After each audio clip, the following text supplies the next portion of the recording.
ଜିରାଳ ବିବେକାନନ୍ଦ ଶିକ୍ଷା କେନ୍ଦ୍ରର ଅଷ୍ଟମ ବାର୍ଷିକ ଉତ୍ସବ ଶିକ୍ଷା କେନ୍ଦ୍ର ପରିସରରେ ଅନୁଷ୍ଠିତ ହୋଇଯାଇଛି। ଏହି ଉପଲକ୍ଷେ ସଭାପତି ଏକାଦଶୀପତିଙ୍କ ସଭାପତିତ୍ୱରେ ଏକ ସାଧାରଣ ସଭା ଆୟୋଜିତ ହୋଇଥିଲା। ଏଥିରେ ସମ୍ପାଦକ ପ୍ରଫୁଲ୍ଲ କୁମାର ସାହୁ ବାର୍ଷିକ ବିବରଣୀ ପାଠ କରିଥିଲେ।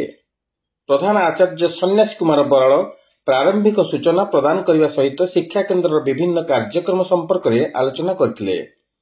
ଭୁବନ ପଞ୍ଚାୟତ ସମିତି ଅଧ୍ୟକ୍ଷା ସିପ୍ରା ବରାଳ मुख्य अतिथि भाव जोगदे शिक्षा केन्द्र विभिन्न प्रकार कार्यक्रम संतोष प्रकाश कर आवश्यक साहाय्य सहयोग करने को से कहिथिले।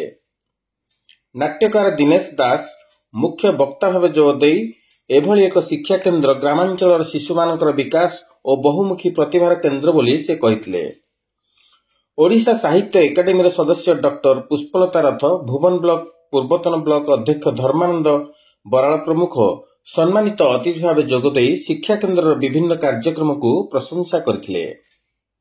आचार्य ज्ञानमंजरी नायक कार्यक्रम संयोजना करथिला बेले आचार्य गौतम कुमार दास धन्यवाद अर्पण करथिले। शिक्षा केन्द्र परिचालना कमिटीर सभ्य कार्यक्रम आयोजन और परिचालना करथिला बेले प्रधान आचार्य और आचार्य माने सहयोग करथिले। कामाख्यानगरु तरणीसेन बारिकଙ୍କ रिपोर्ट अष्टकिला न्यूज।